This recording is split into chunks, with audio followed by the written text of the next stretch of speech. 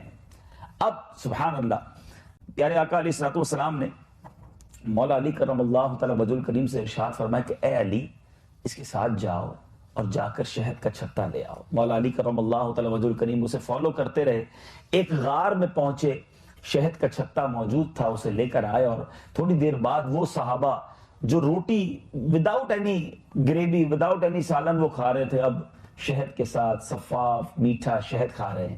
اب پھر وہ شہد کی مکھی شور کرنے لگی. صحابہ کرام کا عقیدہ بھی دیکھیں، وہ بھی جانتے تھے کہ ہمارے آقا سمجھتے ہیں بولیاں. عرض کرتے ہیں یا رسول اللہ صلی اللہ تعالیٰ علیہ وسلم، یہ دوبارہ کیا کہہ رہی ہے؟ اب نبی پاک علیہ الصلوۃ والسلام نے فرمایا کہ میں نے اس سے ایک سوال کیا ہے، یہ اس کا جواب دے رہی ہے. ایک اور زبردست کمال، سمجھنا کسی کی بولی واقعی سگنیفیکنٹ ہے، مگر اس کو سمجھا دینا اپنی بات، یہ بھی بہت بڑا کمال ہے. تو میرے آقا نے گویا کوسچن کیا، وہ بھی وہ سمجھ گئی، اور اب وہ جواب دے رہی ہے. نبی پاک علیہ الصلوۃ والسلام نے کوسچن کیا کہ تمہاری خوراک کیا ہے، کس طرح پریپیئر کرتی ہو ہنی کو؟ عرض کرتی یا رسول اللہ صلی اللہ تعالیٰ علیہ وسلم، ہم کھیتوں میں، پہاڑوں میں، بیابانوں میں جاتے ہیں اور پھولوں کا رس چوسنا ہماری یہی خوراک ہے. نبی پاک علیہ الصلوۃ والسلام نے کوسچن کیا کہ پھولوں کا رس تو کڑوا بھی ہوتا ہے، پھیکا بھی ہوتا ہے. آپ نے بھی، آپ تو ڈاکٹرز ہیں یہاں پر، کافی ساری چیزوں کو آپ تجربات کرتے رہتے ہیں.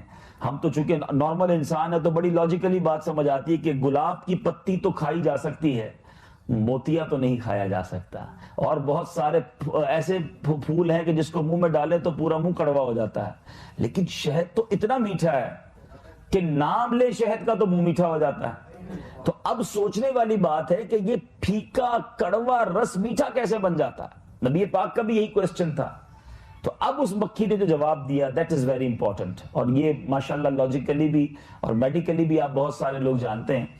اب وہ جو ہے وہ کہتی ہے، وہ مکھی کہتی ہے کہ یا رسول اللہ صلی اللہ تعالیٰ علیہ وسلم، جب ہم پھولوں کا رس چوسنے جاتے ہیں، we always travel in one caravan، ہم ایک قافلے کی صورت میں، ایک جتھے کی صورت میں ٹریول کرتے ہیں، اور ہمارا ایک گروپ لیڈر ہوتا ہے، ہمارا ایک سردار ہوتا ہے. اور یا رسول اللہ صلی اللہ علیہ وسلم، جب ہم پھولوں کا رس چوس کر واپس اپنے چھتے کی طرف اڑتی ہیں تو ہمارا جو وہ سردار ہوتا ہے، جو لیڈر ہوتا ہے، وہ آپ پر درود پڑھنا شروع کر دیتا ہے. اور اس کی دیکھا دیکھی ہم جتنی مکھیاں ہیں سب یا رسول اللہ آپ علیہ الصلوۃ والسلام کی بارگاہ میں درود بھیجتے ہیں. آقا یہ کوئی اور کمال نہیں ہے کہ یہ کڑوا پھیکا پھولوں کا رس شہد جیسا میٹھا کیسے بنتا ہے، یہ آپ پر درود پاک پڑھنے کی برکت ہے جس کی وجہ سے یہ مٹھاس میں تبدیل ہو جاتا ہے. اچھا، یہ بات جب یہ حدیث اور یہ واقعہ کتابوں میں ملتا ہے، ظاہر ہے یہ incident about more than 1400 years ago ہوا، مگر آج میڈیکل بھی اور جو جیوگرافیکل لوگ ہیں وہ بتاتے ہیں. میرا بھی کچھ عرصہ پہلے جب مدنی قافلے میں آسٹریلیا جانا ہوا تو وہاں ایک فارم کے اندر جانا ہوا تو انہوں نے ڈیفائن کیا کہ شہد جو ہے اگر چھتا بنایا جاتا ہے، جو اس کو آپ فارمنگ کہتے ہیں، اس میں بھی بات بڑی معلوماتی پتہ چلی کہ اس پورے پروسیجر میں سب سے اہم کردار کوئین بی کا ہوتا ہے. کہ ایک ملکہ مکھی ہوتی ہے اگر وہ ڈال دی جائے کسی شہد کے چھتے کے اندر تو پورا چھتا خود بخود بلڈ اپ ہونا شروع ہو جاتا ہے، ساری مکھیاں اس کی تابع ہونا شروع ہو جاتی ہیں، اس کے سگنلز کو کیچ کر کے اس کی بات ماننا شروع کر دیتی ہیں۔ اب جا کر یہ سائنس ویریفائی کر رہی ہے کہ جناب دیر از اے لیڈر، کوئی اس میں گروپ لیڈر ہوتا ہے جس کی یہ فالو کرتے ہیں۔ اور آج سے 1450 سال پہلے مکھی نے نبی پاک علیہ السلام کی بارگاہ میں حاضر ہو کر عرض کر دیا تھا کہ یا رسول اللہ، ہمارا ایک لیڈر ہوتا ہے اور وہ آپ پر درود پڑھتا ہے، دیکھا دیکھی ہم درود پڑھتی ہیں اور اس کی برکت سے الحمدللہ یہ شہد میٹھا بن جاتا ہے۔ اور پھر شہد، آپ ماشاءاللہ ڈاکٹرز ہیں کہ کتنی بیماریوں میں شفا ہے، کتنی بیماریوں سے شہد میں شفا ہے۔ میٹھا ہونا اور ہے، اس کا صحت بخش ہونا، اس کا فائدہ مند ہونا۔ اب نبی پاک کے درود سے اگر کوئی چیز کنورٹ ہو رہی ہے تو آپ ذرا سوچیے کہ اس میں برکت کیوں نہ ہوگی۔ اور اس کے اندر جو اور باتیں پتہ چلتی ہیں کہ شہد جو ہے وہ زخموں میں، جدید سائنس بھی بتاتی ہے، بلکہ اس میں ایک اور خوبصورت بات، ایک میں نے آپ کو حدیث سنائی، اب قرآن پاک کی آیت سناؤں گا۔ سائنس اب بڑی تحقیق کے بعد اس بات پر پہنچی ہے کہ شہد کی جو مکھی ہے وہ چھتے کے اندر جو سیلز ہوتے ہیں اس کے اندر وہ شہد جمع کرتی ہے، لیکن آج سے چند صدیوں پہلے ہی سائنس کو یہ پتا چلا ہے کہ یہ شہد اصل میں شہد کی مکھی کے پیٹ یعنی بیلی سے نکلتا ہے۔ ٹھیک ہے، یہ سائنس پہنچی ہے۔ اب قرآن پاک کی میں ایک آیت پیش کرتا ہوں، ذرا غور کیجئے۔ قرآن ہمارے لیے کیسی مشعل راہ ہے، کیا کیا ہمارے لیے اس میں موجود نہیں ہے۔ چنانچہ قرآن مجید میں ایک پوری سورت ہے، سورہ نحل کے نام سے ہے۔ اب سورہ نحل کسے کہتے ہیں؟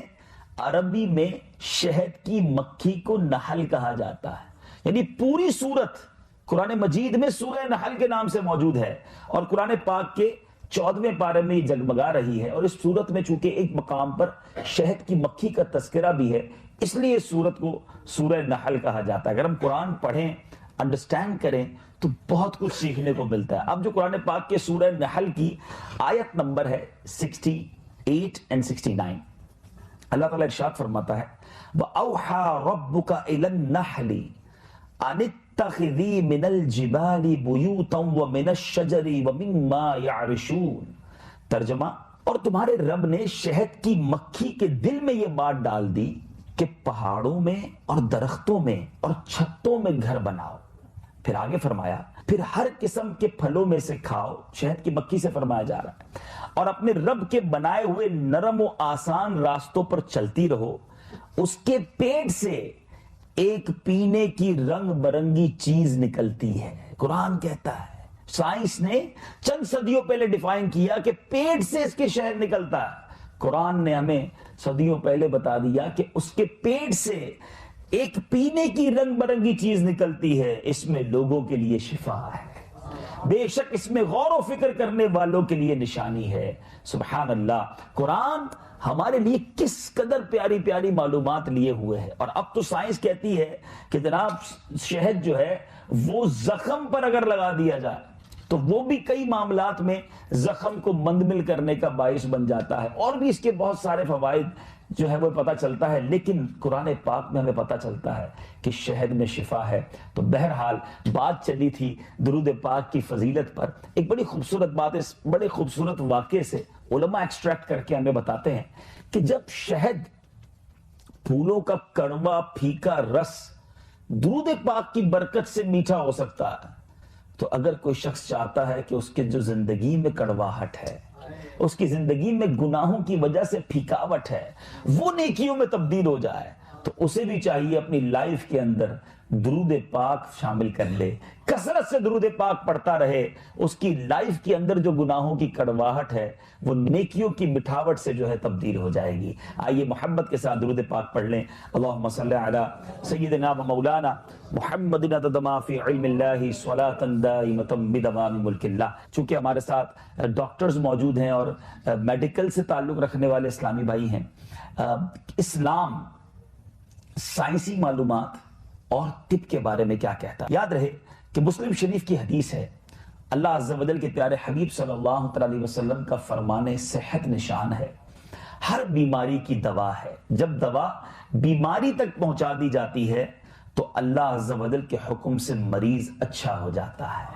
ہر بیماری کی دوا موجود ہے. یہاں بعض اوقات یہ بات کہی جاتی ہے کہ جناب لا علاج مریض ہے یا اس کی دوا بیان نہیں ہوئی ہے, اس کی دوا اب تک ہم نہیں پہنچے.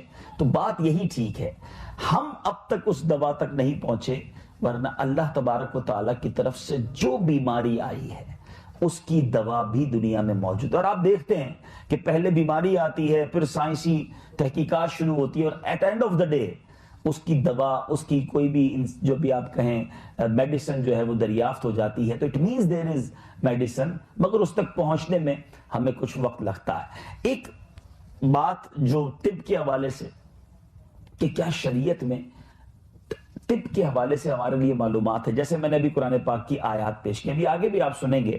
ایک بار حضرت علی بن حسین واقد علیہ رحمت اللہ الواحد کی ایک نصرانی سے, کرسچن سے ملاقات ہوئی, اور وہ ڈاکٹر تھا. اس نے کہا کہ تمہارے دین میں علم طب بالکل نہیں ہے, اس لیے تمہارا دین ناقص ہے.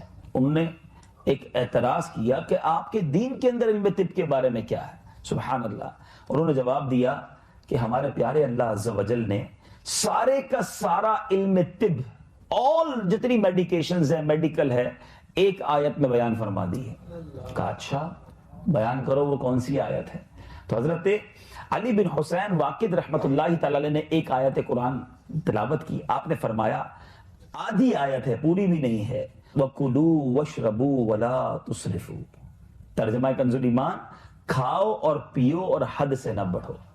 اچھا پھر کہا کہ میرے آقا علیہ الصلوۃ والسلام نے ایک, تمہارے نبی نے بھی کچھ کہا ہے طب کے بارے میں؟ اس نے کوسچن کیا. کہا ہاں. نبی پاک علیہ الصلوۃ والسلام کی ایک حدیث سناتا ہوں. پھر ایک حدیث سنائی. سبحان اللہ, آپ بھی غور سے سنیں. فرمایا طبیبوں کے طبیب اللہ عز و جل کے حبیب صلی اللہ علیہ وسلم نے ارشاد فرمایا, معدہ جو ہے ساری بیماریوں کا گھر اور پرہیز سارے علاجوں کا سر ہے. اور فرمایا بدن کے ہر حصے کو اس کا حق دو, ایوری پارٹ جو باڈی کا ہے اس کو اس کا حق دو.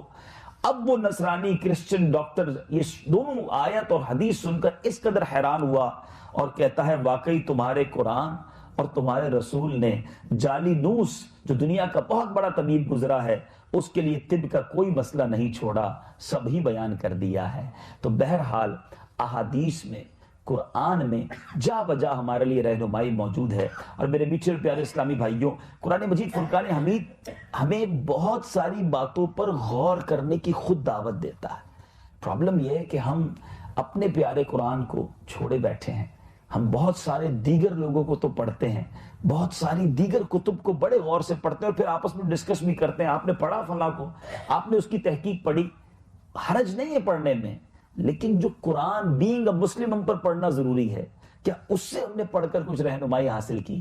اللہ تبارک و تعالیٰ قرآن مجید میں کیا ارشاد فرماتا ہے؟ چنانچہ چوتھے پارے میں ارشاد ہوتا ہے, بے شک آسمانوں اور زمین کی پیدائش اور رات اور دن کی باہم تبدیلی میں عقل مندوں کے لیے نشانیاں ہیں. جو یہ تبدیلی ہو رہی ہے, رات اور دن بدل رہے ہیں, آسمانوں اور زمین کی جو پیدائش ہے, اس میں غور و فکر کرنا ہے. اور میرے میٹھے اسلامی بھائیوں, حضرت عبداللہ ابن عباس رضی اللہ تعالیٰ عنہ فرماتے ہیں کہ میں حضرت میمونہ رضی اللہ تعالیٰ عنہا کے گھر رات میں ٹھہرا. نبی پاک علیہ الصلوۃ والسلام بھی ان کے یہاں موجود تھے, آرام فرما رہے تھے. جب رات کا تہائی حصہ گزرا تو میرے آقا علیہ الصلوۃ والسلام بیدار ہوئے, پھر آسمان کی طرف نظر اٹھا کر ان آیات مبارکہ کی تلاوت فرمائی.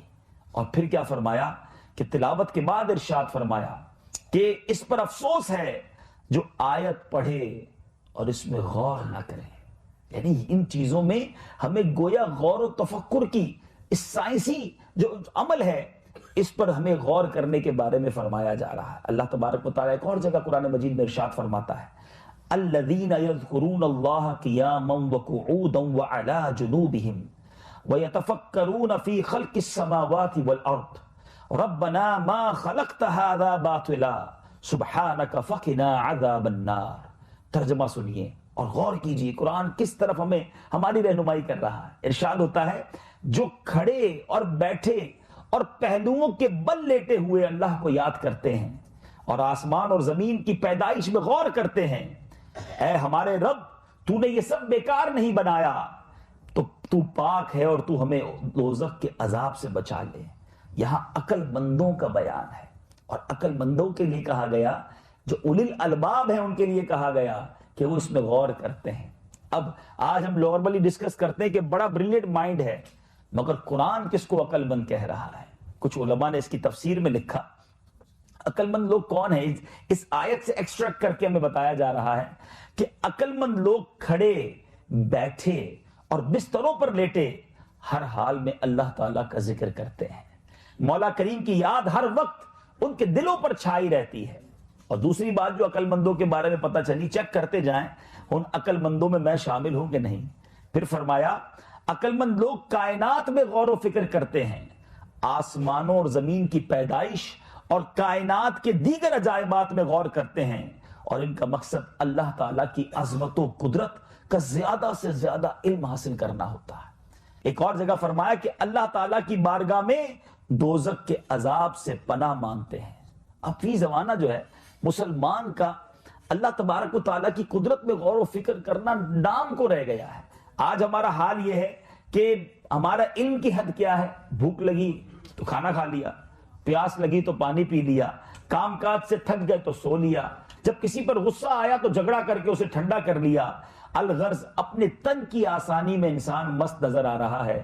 جو شریعت کے احکام ہیں اور اللہ کی اس بنائی ہوئی کائنات اور اس میں جو غور و تفکر کے بارے میں ہمیں قرآن کہتا ہے، یاد رہے سائنس جو ہے جن جن چیزوں کو ڈسکس کرتی ہے، قرآن میں 1000 کے قریب ایسی آیات ہیں جو ہمیں گویا سائنسی علوم جو دنیا کے اندر رب کی قدرت کے نظارے ہیں اس کی طرف ہماری توجہ دلاتی ہے۔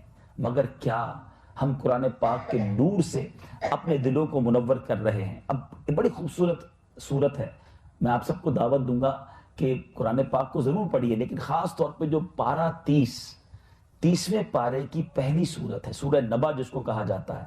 اب دیکھیں اللہ تعالیٰ نے کس طرح ہمیں انڈیکیٹ کیا ہے، سبحان اللہ۔ ارشاد ہوتا ہے، فرمایا الم نجعل الارض مہادا، کیا ہم نے زمین کو بچھونا نہ کیا، والجبال اوتادا، اور پہاڑوں کو میخیں یعنی کیلیں بنا کر پہاڑوں کے ذریعے زمین کو جو نصب کی گئی ہیں، فرمایا وخلقناکم ازواجا، اور تمہیں جوڑے بنایا، وجعلنا نومکم سباتا، اور رات کس لیے بنائی؟ فرمایا اور تمہاری نیند کو آرام کیا، وجعلنا اللیل لباسا، اور رات کو پردہ پوش کیا۔ دن کس لیے بنایا؟ فرمایا وجعلنا النہار معاشا، اور دن کو روزگار کے لیے بنایا۔ پھر آگے اپنی قدرت کے بارے میں ارشاد فرما رہا ہے وَبَنَيْنَا فَوْقَكُمْ سَبْعًا شِدَادًا، ارشاد ہوتا ہے اور تمہارے اوپر 7 مضبوط چنائیاں تعمیر کی، 7 آسمان بنائے۔ فرمایا وَجَعَلْنَا سِرَاجًا وَهَّاجًا، فرمایا اور ان میں ایک نہایت چمکتا چراغ رکھا، ایسا سورج، دنیا کی ساری لائٹیں ایک طرف، اور سورج دیکھیں اس کی روشنی کہاں کہاں پہنچتی ہے۔ فرمایا وَأَنزَلْنَا مِنَ الْمُعْصِرَاتِ مَاءً ثَجَّاجًا، فرمایا اور بھری بدلیوں سے زور کا پانی اتارا، بارش جو برستی ہے۔ پھر اس سے کیا فائدہ ہوتا ہے؟ لِنُخْرِجَ بِهِ حَبًّا وَنَبَاتًا، کہ اس سے پیدا فرمائیں اناج اور سبزہ، وَجَنَّاتٍ الْفَافًا، اور گھنے باغ، کہیں سورج، کہیں ستارے، کہیں زمین، کہیں آسمان اور کہیں بارش کا تذکرہ کر کے گویا قدرت الہی کے نظاروں کی طرف ہمیں بتایا جا رہا ہے کہ قرآن پڑھو اور رب کی قدرت کے نظاروں پر غور کرو۔ اللہ تبارک و تعالیٰ کے اللہ سے محبت جو ہے نا، یہ نصیب والوں کو ملتی ہے۔ اپنے رب سے پیار کرو۔ ہم بعض اوقات دنیا میں بہت سارے لوگوں سے پیار کرتے ہیں، اپنے رب عز و جل سے محبت کا وہ حق ادا نہیں کرتے۔ مولا علی کرم اللہ تعالی وجہ الکریم کا ایک فرمان سنیے، آپ فرماتے ہیں لوگوں میں سب سے زیادہ علم والا وہ ہے۔ اب یہ کون بیان کر رہا ہے؟ ذرا غور کیجئے، جس کے بارے میں نبی پاک علیہ الصلوۃ والسلام فرماتے ہیں کہ میں علم کا شہر ہوں، علی اس کا دروازہ ہے۔ وہ خود کہہ رہے ہیں کہ سب سے زیادہ نالجبل پرسن کون ہے؟ یہاں بڑی بڑی ڈگری ہولڈر بیٹھے ہیں، اور میں آپ کو بتاتا ہوں سب سے زیادہ علم والا کون ہے۔ مولا علی فرماتے ہیں سب سے زیادہ علم والا وہ ہے جو سب سے زیادہ اللہ تعالیٰ سے محبت کرتا ہے اپنے رب سے ہی پیار نہیں جسے، اس کی زندگی کیسی ہے؟ آگے فرمایا اور لا الہ الا اللہ کہنے والوں کی تعظیم کرتا ہے، اللہ سے محبت کرتا ہے اور مسلمانوں کی تعظیم کرتا ہے۔ فرمایا وہ سب سے زیادہ علم والا ہے۔ اے میرے میٹھے اور پیارے اسلامی بھائیوں، اب حضرت عمر فاروق کا ایک فرمان سن لیجئے. آپ کے پاس ایک شخص آیا, بڑی انٹرسٹنگ بات, اور عرض کرتا ہے کہ میں شطرنج کا میں نے کھیل دیکھا, چیز, بڑا میں اس سے متاثر ہوا ہوں, بڑا امیزنگ ہے. اس میں 64 خانے ہیں اور ان خانوں میں وہ جو باکسز ہیں اس میں وہ کھیل کھیلا جاتا ہے, مگر 1,00,000 بار کوئی شطرنج کھیلے ہر بار نئی چال بن جاتی ہے. یعنی ان 64 خانوں میں کتنی زیادہ کریشن ہے. وہ آ کر حضرت عمر فاروق سے عرض کرتا ہے, سبحان اللہ. عمر فاروق ہے نا خلیفۃ المسلمین نے کیا شاندار جواب دیا اور ایمان تازہ کر دیا. آپ فرماتے ہیں کہ میں تو اس سے بھی بہت بڑے امر پر تعجب کرتا ہوں. میں انسان کا چہرہ ایک بالشت کا ہے. 64 خانے ہیں نا شطرنج میں, تو انسان کا پورا چہرہ ایک بالشت میں آ جاتا ہے. حضرت عمر کہتے ہیں اربوں خربوں چہرے رب نے بنائے, کوئی چہرہ ایک دوسرے سے نہیں ملتا. اب چہرے تو دور کی بات ہے, آنکھیں ایک دوسرے سے نہیں ملتی ہیں. اب تو آئی ٹیسٹ ہونے لگے ایئرپورٹ پر. اب جا کر پتا چلا سائنس کو کہ جناب یہ آنکھوں کی پتلی میچ نہیں ہو سکتی. ناک الگ ہے, آنکھیں الگ ہیں, کان الگ ہیں. آپ کو میں کاغذ اور قلم دیتا ہوں کہ جناب ذرا چہرے بنائیے, کتنے الگ الگ بنا سکتے ہیں. ہم کمپیوٹر لے کر بیٹھ جائیں, خود بنانا شروع کریں, 50, 100, 200, 500 کے بعد تھک جائیں گے. اب کریٹیوٹی نہیں رہے گی کہ ایک ہی چہرے کو مختلف کیسے بناؤں. صدیوں سے لوگ پیدا ہو رہے ہیں, صدیوں تک پیدا ہوتے رہیں گے, پتہ نہیں کب قیامت آنی ہے. سب کے چہرے الگ ہیں. 2 سگے بھائی ایک ہی وقت میں پیدا ہو جائیں, ان کے چہرے رب نے الگ بنائے. ارے اب قرآن کہتا ہے, دیکھیے سائنس اور قرآن کو سمجھنے کی کوشش کیجئے. قرآن پڑھیے تو سمجھ آتا ہے کہ رب کی کیسے نظارے جو آج سائنس جا کر پروف کرتی ہے. سبحان اللہ. قرآن مجید کے سورہ قیامہ میں اللہ تبارک و تعالی ارشاد فرماتا ہے, اَيَحْسَبُ الْإِنسَانُ أَن لَّن نَّجْمَعَ عِظَامًا, کیا آدمی یہ سمجھتا ہے کہ ہم ہرگز ان کی ہڈیاں جمع نہ فرمائیں گے. بلا قادرین علی ان نسوی بنانا, قرآن کہتا ہے کیوں نہیں, ہم قادر ہیں کہ اس کے پور ٹھیک بنا دیں.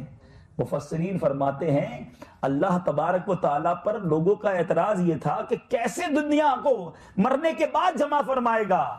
ارے رب فرماتا ہے کہ ہم تو پور جو ہیں, انگلیوں کے جو پورے ہیں وہ الگ الگ بنا دیے ہیں. آپ آج فنگر پرنٹس دنیا میں چیک کیے جاتے ہیں, سب کی انگلیوں کے نشان بھی الگ الگ ہیں. تو یہ سب قرآن میں ہمیں بتایا جا رہا ہے کہ اللہ تبارک و تعالیٰ کی تخلیق ایسی ہے کہ اس پر قربان ہو جایا جائے, اس سے سچی محبت کی جائے, اس خالق کی فرما برداری کی جائے جو آج کی ماڈرن سائنس بھی جس کی تخلیق کے آگے جا کے بے بس نظر آتی ہے. اے میرے میٹھے اور پیارے اسلامی بھائیوں, اب آئیے نیو یارک کے ایک پروفیسر, نیو یارک اکیڈمی کے پریزیڈنٹ کا ایک اقتباس ایک رسالے میں اس نے لکھا. میں آپ کو اس کی چند جھلکیاں سناتا ہوں کہ اللہ تبارک و تعالیٰ کی قدرت پر جب بھی کسی سائنسدان نے, جب بھی کسی شخص نے تخلیق پر توجہ دی ہے اور سچی توجہ دی ہے تو وہ کیا کہنے پر مجبور ہوا. نیو یارک اکیڈمی کے پریزیڈنٹ کا کیا کہنا ہے, وہ کہتا ہے کہ زمین اپنے محور پر 1000 میل فی گھنٹہ کے رفتار سے چکر کاٹ رہی ہے. اگر اس کی رفتار 1000 میل کی بجائے 100 میل ہو جائے تو دن اتنے لمبے ہوتے کہ سورج کی تپش تمام کھیتوں کو بھون کر رکھ دیتی, اور راتیں اتنی لمبی اور سرد ہوتی کہ زندگی کی اگر کچھ رمق سورج کی تپش سے بچ بھی جاتی تو رات اتنی ٹھنڈی ہوتی کہ وہ منجمد کر دیتی.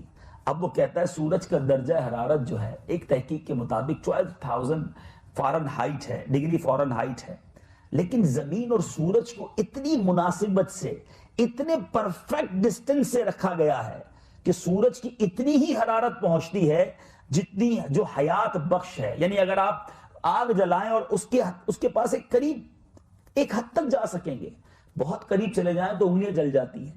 تو فرمایا سورج اور زمین کا جو ڈفرنس ہے وہ اتنا تناسب کے ساتھ ہے کہ زندگی باقی رہتی ہے. اب یہ 12,000 فارن ہائٹ جو ہے وہ سائنسدان کہتا ہے اگر اس کو 6000 ڈگری ہوتا تو ساری زمین برف کے نیچے دب جاتی, اور یہ 18,000 ہوتا تو سب کے سب جل کر راکھ ہو جاتے. یہ پرفیکٹلی جو ڈیسٹینیشن بنایا گیا اور اس کا تناسب بنایا گیا وہ حیران ہے. پھر وہ آگے کہتا ہے زمین کا جھکاؤ جو ہے 23 درجے کا زاویہ بناتا ہے, 23 ڈگری کا ایک زاویہ ہے.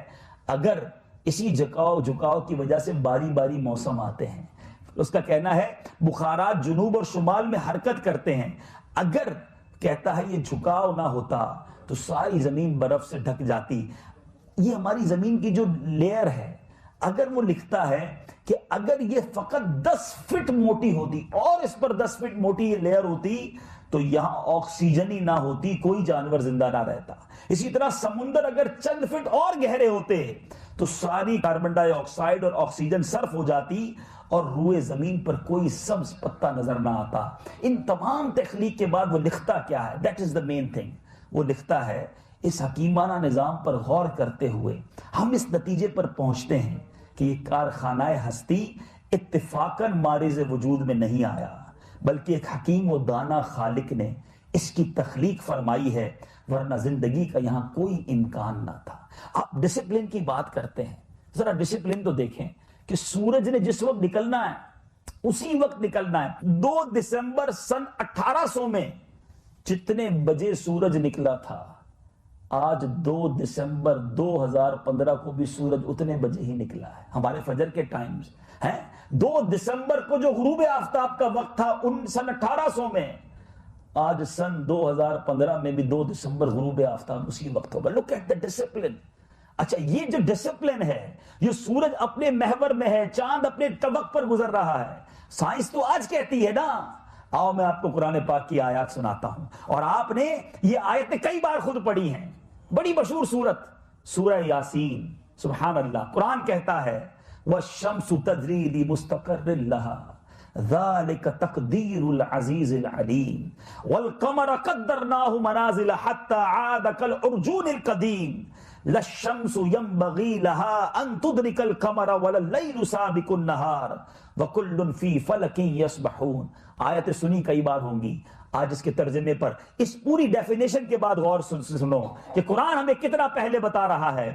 قرآن کہتا ہے اور سورج چلتا ہے اپنے ایک ٹھہراؤ کے لیے، یہ حکم ہے زبردست علم والے کا، اور چاند کے لیے ہم نے منزلیں مقرر کی، یہاں تک کہ پھر ہو گیا جیسے کھجور کی پرانی ڈال یعنی ٹہنی سورج کو نہیں پہنچتا کہ چاند کو پکڑ لے، اور نہ رات دن پر سبقت لے جائے، ہر ایک ایک گھیرے میں پیر رہا ہے۔ everything will going smoothly with their destination، اور جو ان کو حکم دیا گیا ہے، رات اپنے وقت آتی ہے، دن اپنے وقت آتا ہے، سورج اپنی چال پر ہے، چاند اپنی چال پر ہے۔ اگر ڈسپلن نہ ہوتا، کبھی سورج چاند سے ٹکرا جاتا، کبھی زمین کسی سیارے سے ٹکرا جاتی۔ اے میرے میٹھے اور پیارے اسلامی بھائیوں، یہ تمام باتیں، قدرت کے یہ تمام نظارے اور قرآن پاک کی تمام آیتوں سے